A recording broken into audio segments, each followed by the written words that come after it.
Nunca, bajo ninguna circunstancia, se debe entrar dos veces al mismo lugar esperando que la geografía permanezca inmutable. Es un axioma de la física, una ley no escrita de la realidad tal como la concebimos.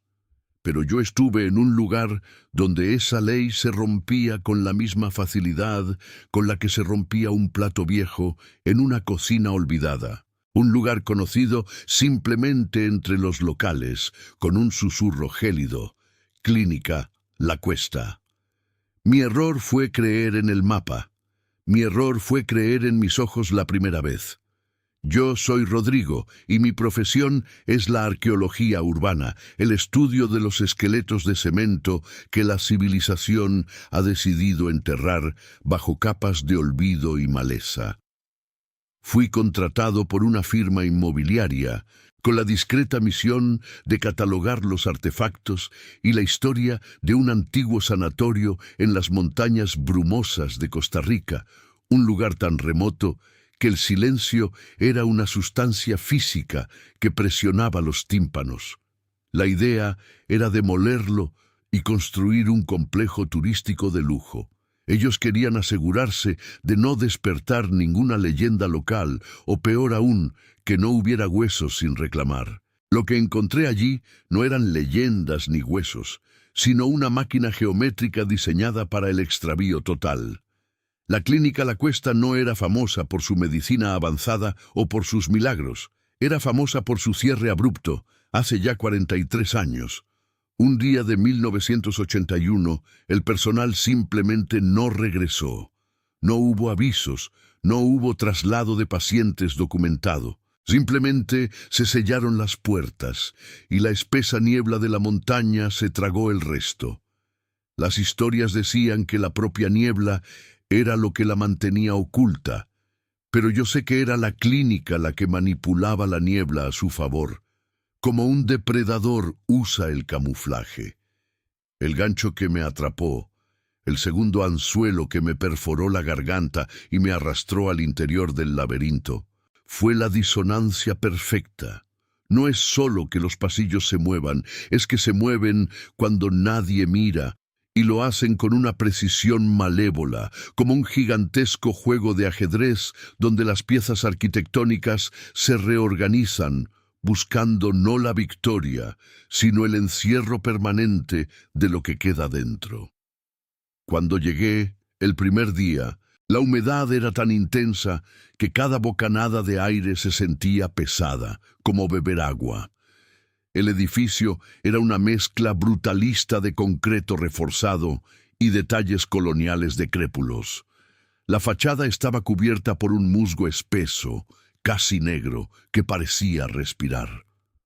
Al entrar por la puerta principal, que logré abrir tras cortar 3 candados oxidados, el olor me golpeó. Una mezcla rancia de formaldehído, polvo milenario y algo más, algo metálico y frío, como si el aire mismo estuviera enfermo. Mi trabajo inicial era el mapeo. Tenía los planos originales de 1930.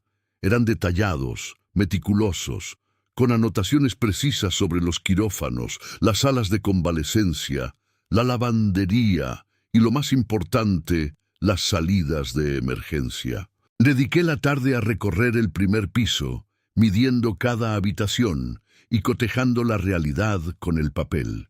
Todo cuadraba.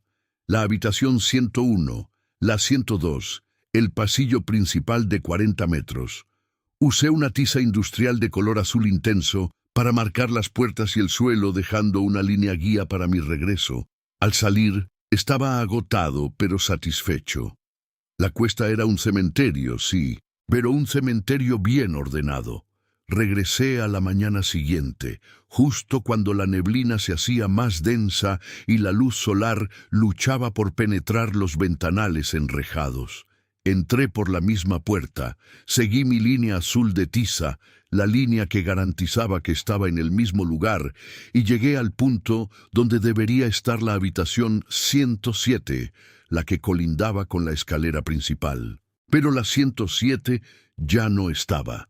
En su lugar había un arco de ladrillo que en el plano original no existía, Un pasaje corto y angosto que conducía a lo que parecía ser una cocina industrial, llena de ollas gigantes y cubiertas de óxido.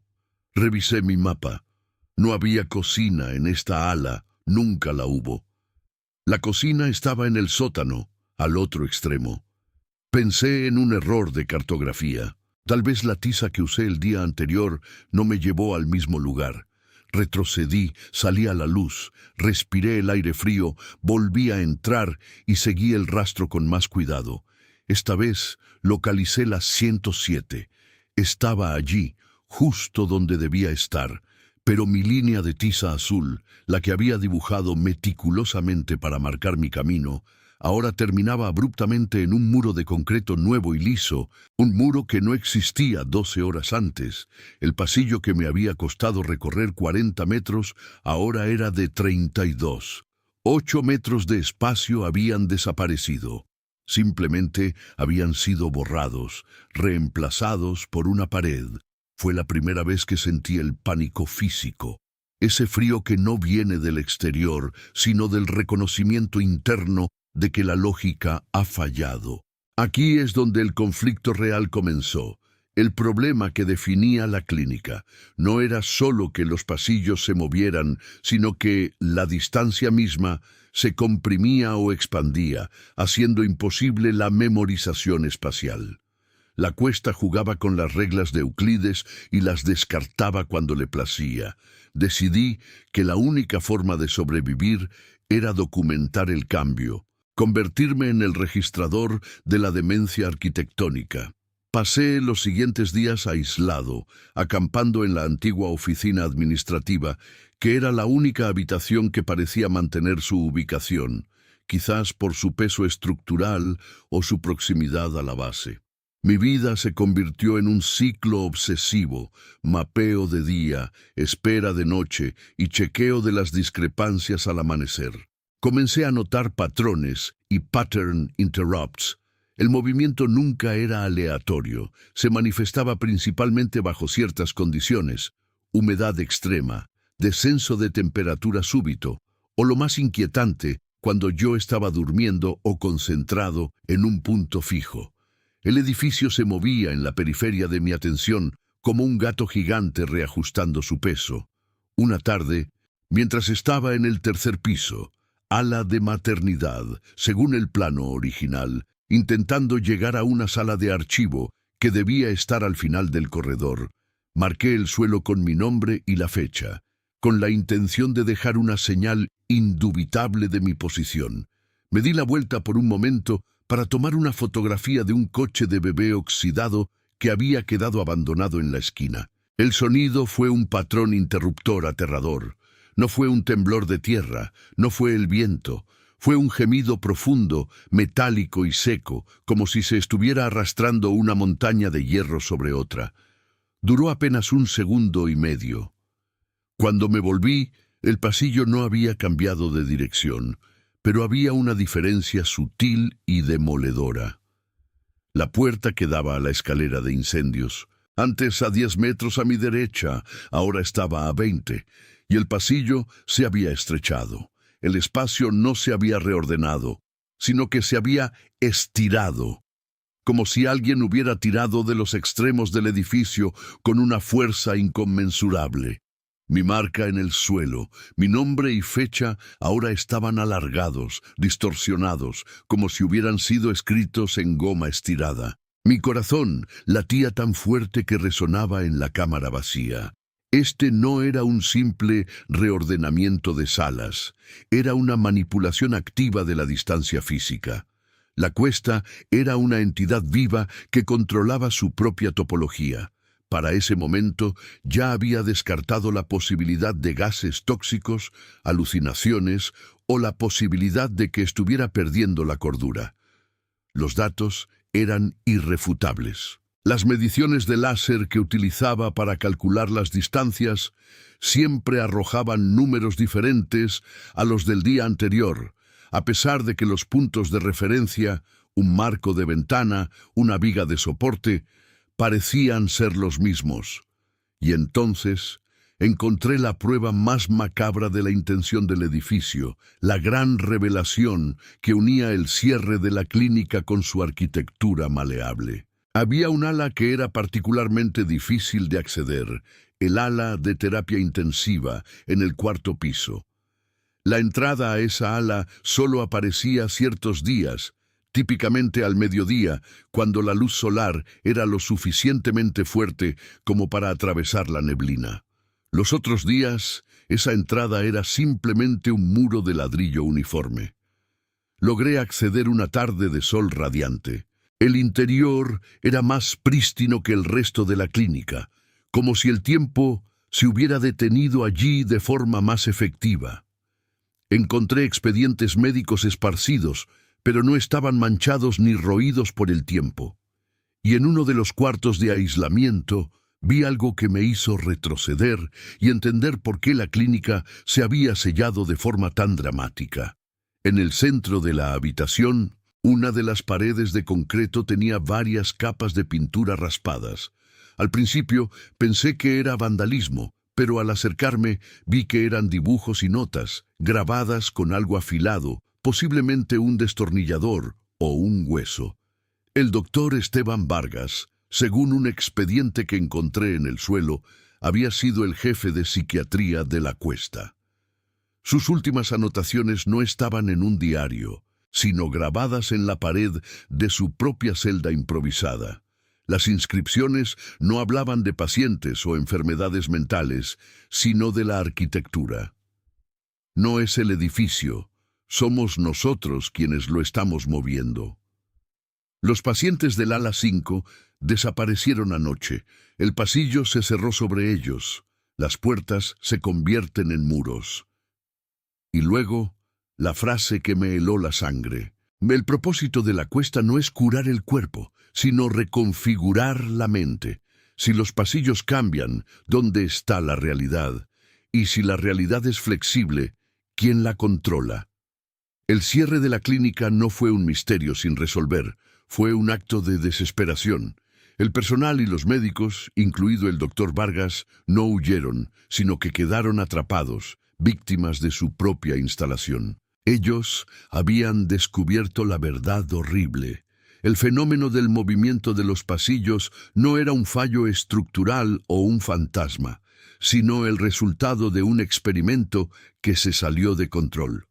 La clínica estaba diseñada para que las paredes y las distancias se movieran, y en algún punto la máquina o el mecanismo que lo controlaba tomó una vida propia, o quizás reveló la vida que siempre tuvo. Mi reenganche con la realidad se produjo en ese momento. Lo que les cuento no es paranoia, es la geometría dictando la supervivencia. Había que caminar con los dedos pegados a la pared, porque si soltabas, el edificio te devoraba. Si te dabas la vuelta, la salida que dejaste detrás podía haberse convertido en la sala de operaciones o, peor aún, en la fosa séptica. Y el edificio ya había empezado a jugar conmigo de forma personal, eliminando 8 metros de pasillo el primer día solo para demostrar que podía hacerlo. El clímax de esta primera inmersión se dio esa noche, mientras intentaba salir del ala de terapia intensiva antes de que el sol se pusiera y el pasillo de acceso volviera a cerrarse. Una violenta tormenta tropical había subido de la costa, haciendo que el edificio gimiera bajo ráfagas de viento y lluvia torrencial. Estaba a punto de alcanzar la puerta, a unos 3 metros de distancia, cuando sentí el cambio más violento hasta la fecha. No fue un temblor sutil, fue un golpe sordo y resonante. Oí un crujido espantoso de piedra sobre piedra, como si el esqueleto del edificio se estuviera rotando sobre un eje invisible, reajustando su peso. Los objetos en los estantes cayeron, la bombilla de mi linterna parpadeó y un polvo fino y antiguo cayó del techo. Cuando el ruido cesó, corrí hacia la puerta, pero no estaba allí. La puerta que un segundo antes me separaba de la libertad y de las escaleras de emergencia había sido reemplazada por un muro de concreto húmedo. y la luz que filtraba por una ventana rota, que debía estar detrás de mí, ahora estaba a mi izquierda. La habitación había rotado 120 grados, y la puerta de salida había sido absorbida, sellada en el nuevo ángulo. Estaba atrapado en el ala de terapia intensiva, en la celda donde el doctor Vargas había grabado su desesperación. La clínica no es un lugar abandonado, es una trampa cuidadosamente calibrada. El secreto de la cuesta es que la clínica está viva o habitada por algo que obedece a una lógica espacial que desafía nuestra comprensión y se alimenta de la confusión. La única forma de salir de aquí es descifrar cómo se mueve el laberinto antes de que me encierre en una habitación sin puertas. Tuve que pasar la noche en esa celda, con la linterna apagada, escuchando los sonidos húmedos y crujientes de la clínica, que se movía y respiraba a mi alrededor, reordenando sin prisa su interior en preparación para la mañana siguiente. El miedo me obligó a la quietud, pues sabía que cualquier paso en falso podía llevarme a un rincón del edificio del que nunca podría volver. La cuesta me había aceptado como huésped. En la segunda parte les contaré sobre los otros que quedaron atrapados, los pacientes del movimiento, y el diario que encontré en la pared que se movió, un diario que detallaba las reglas secretas de la geometría cambiante, y la razón por la cual un ala del edificio permanecía siempre en el mismo lugar, esperando.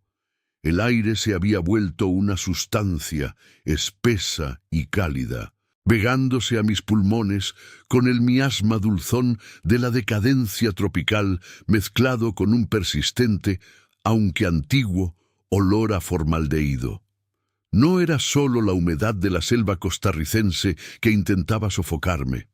Era la propia atmósfera de la clínica, una cápsula sellada donde el tiempo y el espacio se habían podrido juntos. El pasillo que me había tragado no era el mismo pasillo que ahora me escupía. Lo supe no solo por la reaparición de la mancha de humedad con forma de mapa, una mancha que había dejado 2 niveles atrás, según mi lógica, sino porque la iluminación residual, ese juego de sombras fantasmales que se filtraba por las pequeñas y sucias ventanas de guillotina, ahora provenía del sur. Cuando hacía no más de 5 minutos, el sol poniente debía haber estado al oeste. La clínica no solo movía sus cimientos, estaba rotando la orientación cardinal dentro de sus propias paredes, tratándome como a un ratón en una jaula que se voltea constantemente. Mi pulso martilleaba tan fuerte en mis sienes que temía que el ruido atrajera la atención de lo que fuera que habitaba esta aberración arquitectónica. Saqué el viejo cuaderno que había traído, un intento desesperado por imponer un orden lineal a lo que era fundamentalmente caótico. Había dibujado un pequeño mapa de tiza en la pared de piedra porosa, marcando con una X el punto donde el pasillo principal se bifurcaba en el ala de psiquiatría. Me detuve y miré ese punto de bifurcación de nuevo. No solo la X había desaparecido, lo cual podría haber sido un derrumbe o simple polvo, sino que el pasillo de la izquierda, que antes era idéntico al de la derecha, ahora terminaba abruptamente en una pared de ladrillo rojo macizo, un material de construcción que no existía en ninguna otra parte de esta estructura de concreto. Era como si el edificio, al reorganizarse, hubiese robado una pared de otra dimensión o de un edificio adyacente que nunca existió. El pánico físico me hizo retroceder hasta chocar con la pared opuesta. La clínica, pensé, no está estática. Está viva, pero no biológicamente. Su vida es la mutación constante, la entropía geométrica forzada.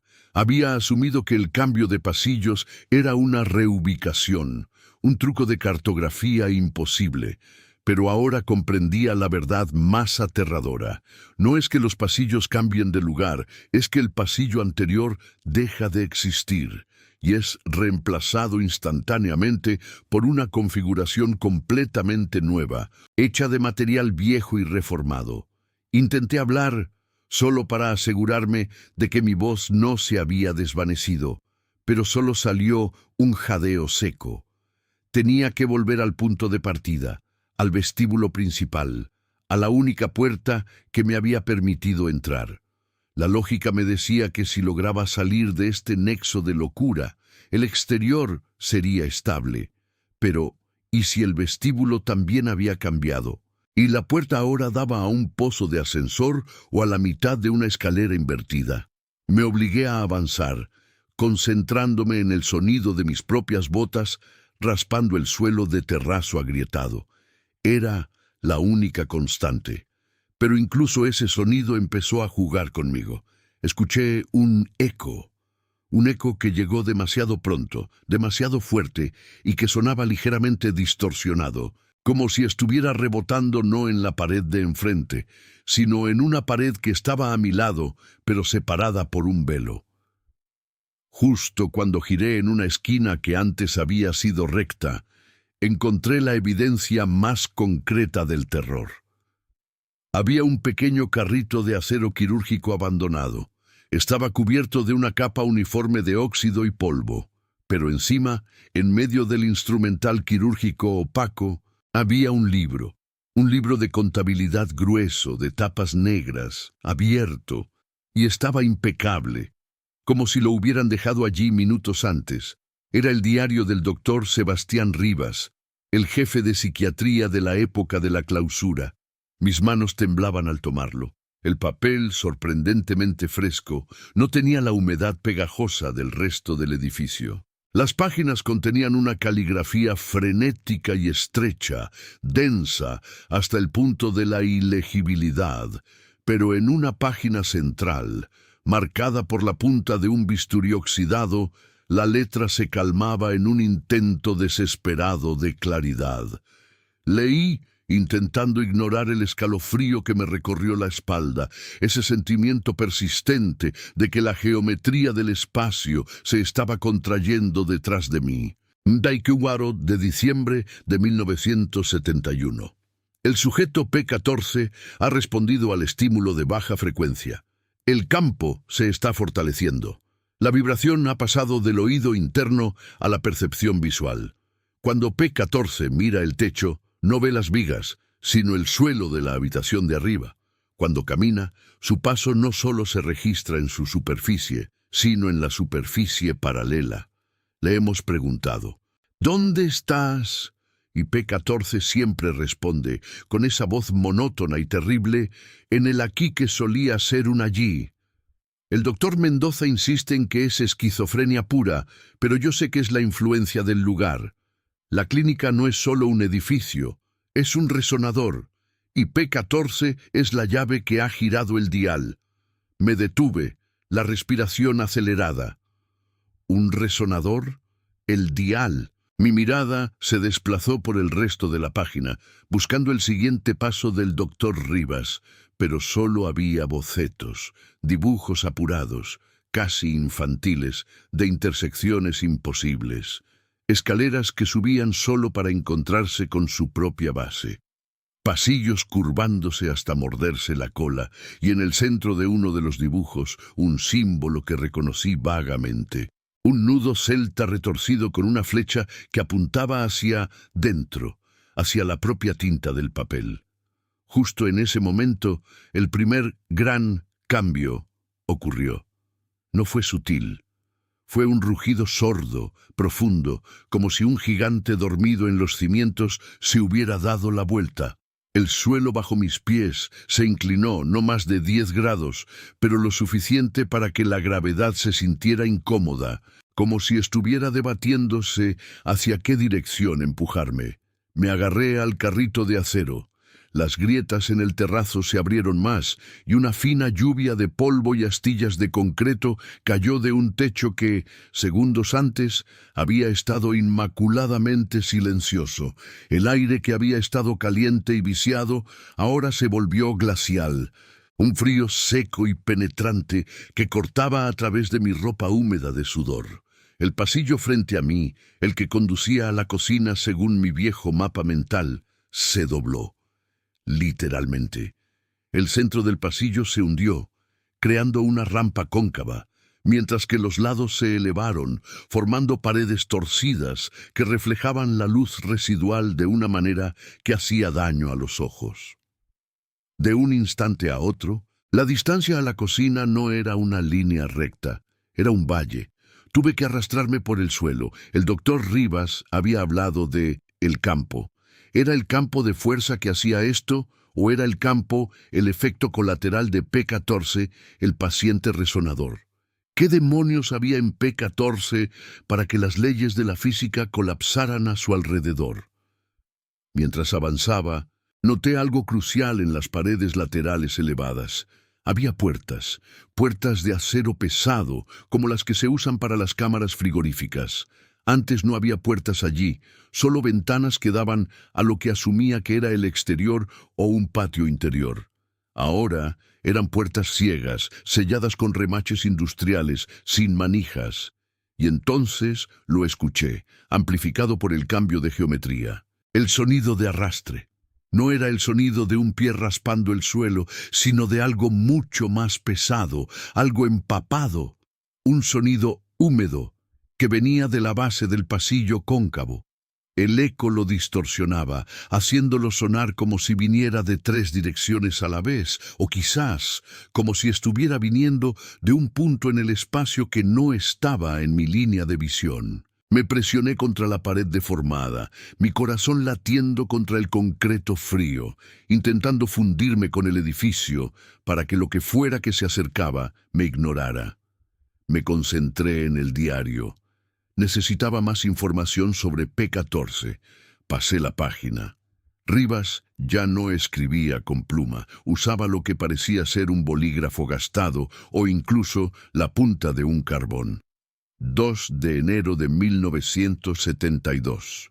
La cronología se rompe. Vimos al doctor Mendoza entrar por la puerta del gimnasio, que ahora da a un precipicio de 5 metros. Lo vimos caer. Pero 10 minutos después lo escuchamos gritar en el cuarto de monitoreo y luego lo vimos cruzar el vestíbulo y quejarse del frío. El edificio no solo mezcla el espacio, sino los momentos. Somos residuos, repeticiones de nosotros mismos, en un continuo de tiempo que se pliega sobre sí mismo. Esto no es solo una clínica, es una trampa para la existencia, es un intento de contener la nada. Mis ojos se nublaron al leer esa línea. ¿Estaba Mendoza atrapado en una repetición temporal? ¿Estaba yo? El eco de mis botas no era mi sonido de hace 10 segundos, sino de hace 10 horas, o incluso 10 años, cuando mi presencia había sido anticipada por el campo. Levanté la vista. El arrastre se acercaba, más lento de lo que debería, pero infinitamente más intimidante. Decidí que la seguridad no estaba en huir de la cosa, sino en seguir el rastro del doctor Rivas. Necesitaba saber qué activó el clímax del resonador. Vi una puerta de madera vieja, la única puerta que no había sido tragada por el rediseño industrial del pasillo. Tenía un cartel descolorido, archivo personal del director. Era una locura. Estaba a 20 metros del vestíbulo, pero el camino a lo largo del valle deforme era traicionero. El arrastre parecía detenerse cuando yo avanzaba y avanzar cuando yo me detenía. Estaba siendo cazado por el espacio. Me lancé. Mis pies resbalaron en el terrazo inclinado. Usé mis manos para impulsarme, sintiendo el dolor agudo de una astilla de metal que se incrustaba en mi palma. Un pequeño precio a pagar por el movimiento. El arrastre resonó detrás de mí. Estaba cerca, y ahora percibía un ligero olor a salitre y aguas residuales. Alcancé la puerta del director, giré la perilla, milagrosamente no cerrada con llave, y me arrojé adentro, cerrando la puerta a mis espaldas y recargando todo mi peso contra ella. El interior era una oficina sorprendentemente pequeña, claustrofóbica, con un escritorio de caoba maciza que parecía desafiar las leyes de la clínica al permanecer derecho.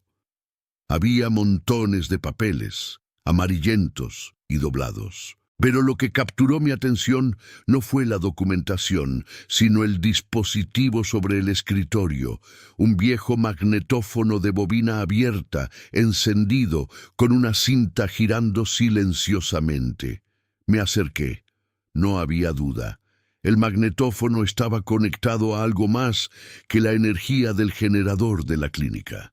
Su luz roja de grabación brillaba con una intensidad sobrenatural, pulsando ligeramente. Puse mi oído junto al pequeño altavoz. El sonido del arrastre se detuvo afuera, justo al otro lado de la puerta de madera. La entidad estaba allí, inmóvil, esperando. Del magnetófono salió una voz. La voz del doctor Rivas, ahora en una grabación de audio, mucho más agitada que en sus notas. Sonido de respiración rápida. El campo se ha revertido. P14 no es la clave, es el sacrificio. Su mente se disolvió en la arquitectura. Lo que antes era un intento de observación dimensional, ahora es un mecanismo de defensa. El edificio se protege, el edificio se alimenta de la confusión cada vez que alguien entra. Cada vez que un humano intenta mapear lo que no puede ser mapeado, la clínica se consolida, gana densidad. Y la única forma de estabilizar la geometría, de liberar a los que están atrapados, es la entropía del opuesto, la reversión cronológica. Necesitamos algo puro, algo que no haya estado aquí para anclar la realidad. La voz se cortó con un grito de dolor, no un grito de pánico, sino un sonido de asfixia aguda. Y luego, por un momento, solo hubo estática silbante. Mi corazón se detuvo. Miré la cinta girar. ¿Qué era lo puro que necesitaban para anclar la realidad? Entonces, la estática terminó y un sonido llenó la oficina. No era la voz de Rivas, era el sonido del arrastre. Pero el sonido que salía del magnetófono no venía de afuera. Era la grabación del sonido de arrastre, pero sonaba más claro, más cercano, más pesado, como si la entidad estuviera justo dentro del magnetófono. Y con el sonido, el conocimiento me golpeó. P14 no había muerto, se había convertido en el arrastre, el vigilante dimensional que garantizaba que la clínica nunca volvería a su estado original, alimentándose del terror de los que intentaban entender su mapa roto. La puerta de madera detrás de mí vibró violentamente. La cosa, P14 o el residuo de P14, se impacientaba. Me levanté, los ojos fijos en la grabación.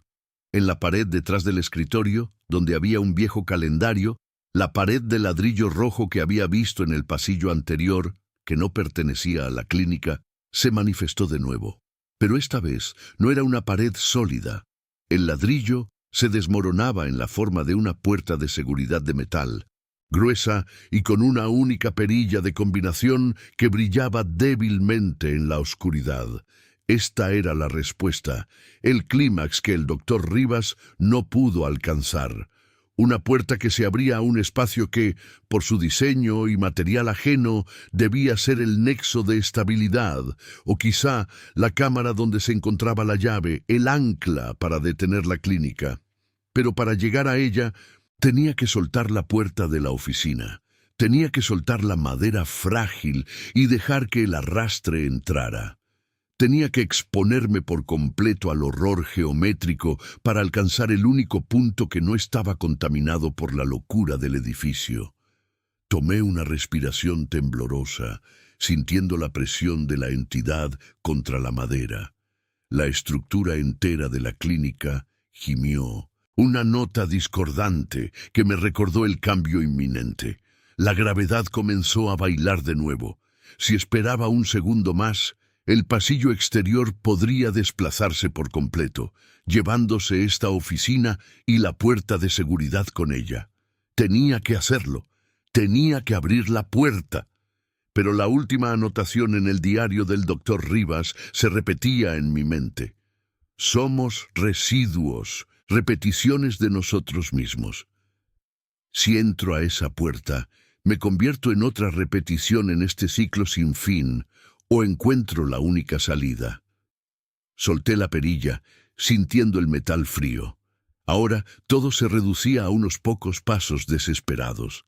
El magnetófono seguía girando, reproduciendo el húmedo y gutural sonido de P-14, mientras el edificio se preparaba para su próxima y quizás final reorganización. La puerta de seguridad me esperaba, pero P-14 estaba del otro lado de mi puerta actual. Tienen que saber qué hay detrás de esa puerta de metal. El único lugar que la clínica no puede tocar. Lo sabrán en la parte 3. Lo prometo, solo necesito sobrevivir a lo que está a punto de entrar. El crujido se convirtió en rugido. Ya no era el lamento pausado del metal oxidado que se acomoda al peso de la gravedad o el asentamiento natural de una estructura abandonada. Esto era un desgarro, un grito de guerra tectónico. Sentí cómo el piso bajo mis botas vibraba con una frecuencia tan baja que me dolían los dientes. La clínica no estaba reajustándose. Estaba devorando el espacio a su alrededor. Los pasillos, que ya habían cambiado de lugar tantas veces que mi mente se había rendido a la cartografía, empezaron a moverse no solo en planta, sino en alzada. La pared de mi derecha se inclinó, creando un ángulo de 45 grados que hizo que el aire de mis pulmones se escapara en un jadeo estéril. Estábamos en el esófago de la bestia, y ella había decidido iniciar la digestión. Lo que vi en ese momento rompió cualquier lógica residual que pudiera quedarle a mi cerebro. Al final del pasillo, donde hacía un momento había una puerta de doble hoja que conducía a lo que supusimos era el ala de maternidad, llena de cunas oxidadas. El espacio se cerró, pero no se cerró con el estruendo de un colapso físico. Se cerró con el silencio imposible de un corte de edición. Fue como si un trozo del universo hubiera sido borrado. En su lugar, donde antes estaba la pared final, ahora había un nuevo tramo de corredor. Este era diferente. Estaba pavimentado con azulejos blancos prístinos y luminosos, completamente limpios, como si hubieran sido instalados la semana anterior, contrastando horriblemente con el moho verdinegro y la herrumbre que nos rodeaba. Vimos una luz pálida y fría que emanaba de esa nueva extensión. La clínica Rojas no cambiaba de sitio, se superponía consigo misma a través del tiempo. Habíamos llegado a este punto final de la inmersión, sin saber si llevábamos horas o días atrapados en esa pesadilla costarricense. La humedad había calado hasta nuestros huesos, y el aire, antes rancio y estancado, ahora olía a ozono y a hierro caliente, el aroma de la electricidad y la fricción constante. Habíamos estado siguiendo el rastro del doctor Rojas, el arquitecto de esta locura, convencidos de que su oficina, o lo que quedara de ella, contenía la clave para desactivar esta aberración geométrica. Nos encontrábamos, según mi brújula mental completamente destrozada, en lo que debería ser el corazón físico de la estructura, la sala de máquinas o la unidad central de esterilización. Pero esa sala ahora no existía, solo existía el movimiento. El problema se hizo evidente cuando el pasillo limpio y nuevo comenzó a girar sobre su propio eje, forzándonos a aferrarnos a las tuberías corroídas que atravesaban el techo. El piso se volvió pared, la pared se volvió techo. Era un cubo de Rubik girando con nosotros dentro, pero el que lo movía no buscaba resolverlo, buscaba aplastarnos. Nos arrastramos, escalamos y nos sostuvimos mientras el entorno se reconfiguraba. Fue entonces cuando mi compañero Mateo gritó. No un grito de miedo, sino uno de horror conceptual. ¡Mira el techo! ¡Míralo! Su voz era fina, aguda, al borde del colapso histérico. Al mirar hacia lo que ahora era el suelo vertical, vi algo que no encajaba con la decadencia de la clínica. Eran patrones. Dibujos concéntricos grabados a la fuerza en el acero. No eran grafitis, eran runas, grabados profundos que parecían haber sido hechos con herramientas de precisión, pero con una intención primitiva y oscura. Eran símbolos de contención y, al mismo tiempo, de apertura. El patrón se repetía miles de veces, cubriendo cada superficie, pero solo eran visibles cuando la luz de nuestras linternas caía sobre ellas de cierta manera. Esto no era un fenómeno natural, era ingeniería psíquica. ¿Qué intentaba contener Rojas? ¿Y por qué estos patrones se activaban ahora? Sentí que la respuesta no estaba en la infraestructura, sino en el trauma.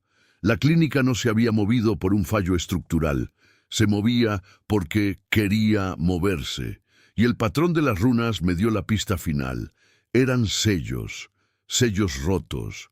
La arquitectura había estado contenida, y nuestro ingreso, la intromisión de la curiosidad humana, había sido el catalizador que liberó la conciencia atrapada en los cimientos escalamos hasta llegar a una abertura, un respiradero de metal corrugado que había sido forzado a aparecer por la presión geométrica.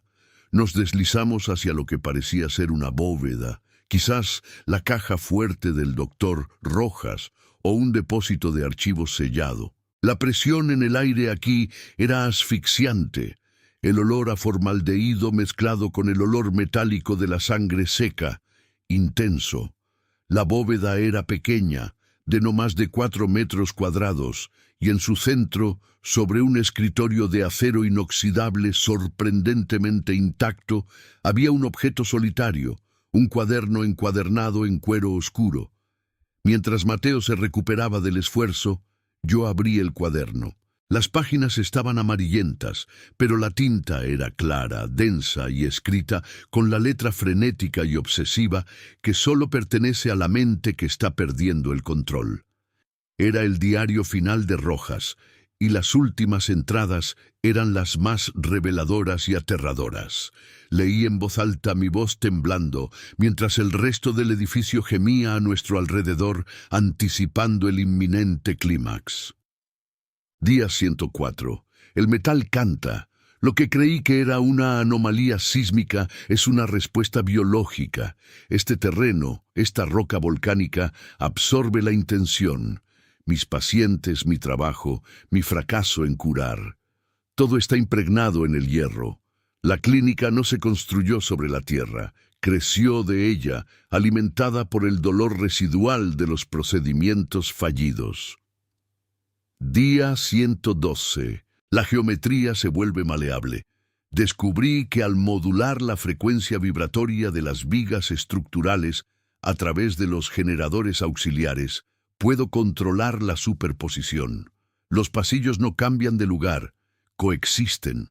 La clínica Rojas existe simultáneamente en 5 estados posibles y, horror de horrores, he visto fugazmente a pacientes que murieron aquí hace décadas, caminando por los pasillos que aún no existían cuando vivían. Esto es una prisión temporal, no espacial. Día 115. Intenté sellarlo. Usé la herrería sagrada, los símbolos de contención que me enseñó el chamán local. Pensé que podría estabilizar el fenómeno, anclar el tiempo, pero no lo anclé. Simplemente le di una columna vertebral, un sistema nervioso. Ahora sabe que está viva. Y odia la contención. Al llegar a la última entrada legible, sentí un escalofrío que no era del ambiente, sino de la comprensión. Día 116. El ser. El ser arquitectónico me está buscando, me está moviendo. Ha aprendido a usar los pasillos como tentáculos. Me estoy escondiendo en la cámara sellada, alimentando el sistema con energía inversa. Si alguien lee esto, sepan que la única forma de detener la respiración de la clínica es silenciar su corazón. Su corazón no es el generador. Su corazón es él. La frase terminaba abruptamente en un borrón de tinta seca, como si Rojas hubiera sido arrancado de la página. El rugido que siguió a mi lectura fue diferente a todo lo anterior. Fue personal. La bóveda, que nos había ofrecido un refugio temporal, Comenzó a encogerse, no por el movimiento de las paredes externas, sino porque el techo interior se hundía y las paredes laterales se acercaban con una lentitud implacable y mecánica. Sentimos el calor del metal rozándose. ¡El corazón!, grité a Mateo, señalando la última palabra inconclusa. ¿Qué es el corazón, Mateo? Mateo, que había estado examinando el escritorio, levantó una llave de latón pesada y oxidada. Estaba etiquetada Sala 0, el núcleo. No lo sé, pero creo que él quería que encontráramos esto, dijo. Sabíamos que la Sala 0, el núcleo, tenía que ser la fuente de la energía inversa que Rojas había mencionado. Teníamos que alcanzarla antes de que la bóveda nos convirtiera en pasta. Con un esfuerzo desesperado, encontramos la cerradura para la llave, oculta detrás de una placa de ventilación corroída. Al girar la llave, el sonido que vino del interior de la clínica no fue un crujido, sino una exhalación profunda y resonante, como si un pulmón gigantesco se hubiera vaciado de aire. La puerta de la bóveda se abrió hacia un vacío vertical. No había escaleras ni rampa. Solo un foso de ladrillos húmedos que se perdía en la oscuridad, con chorros de vapor y un olor acre a hierro caliente. Nos descolgamos por los tubos de ventilación hasta el fondo del foso. Al caer en el suelo me di cuenta de dónde estábamos.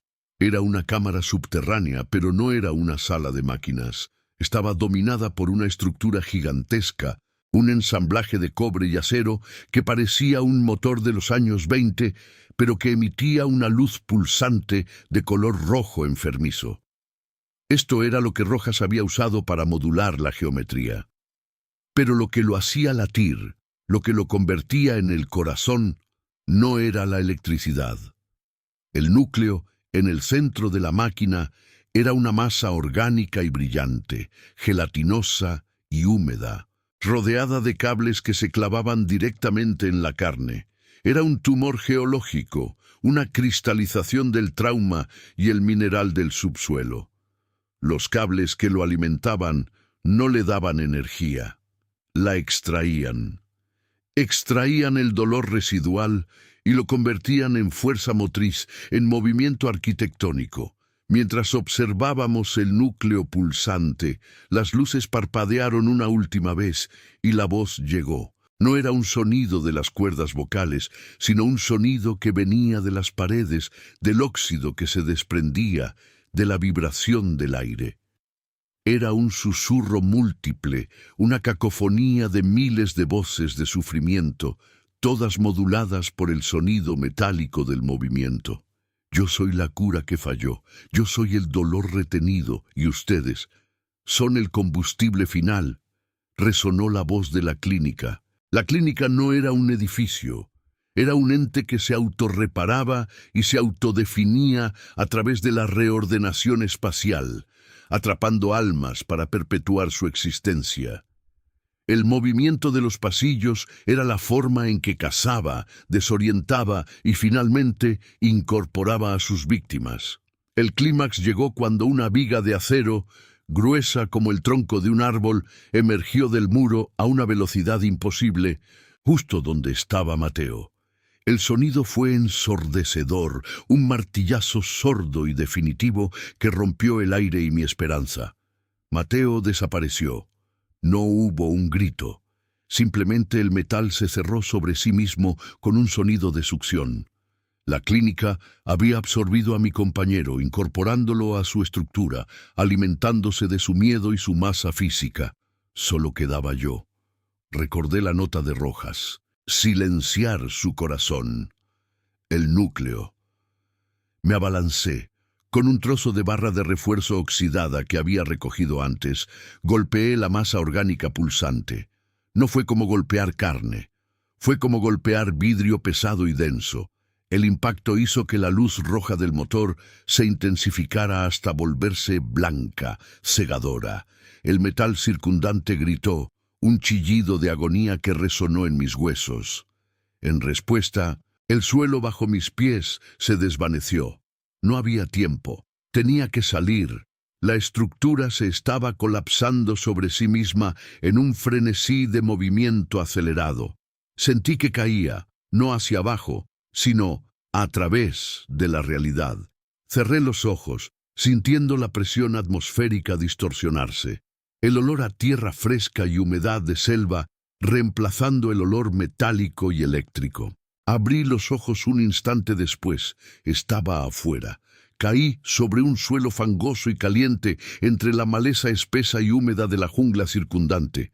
La Clínica Rojas estaba frente a mí, pero ya no era el mismo edificio que había entrado.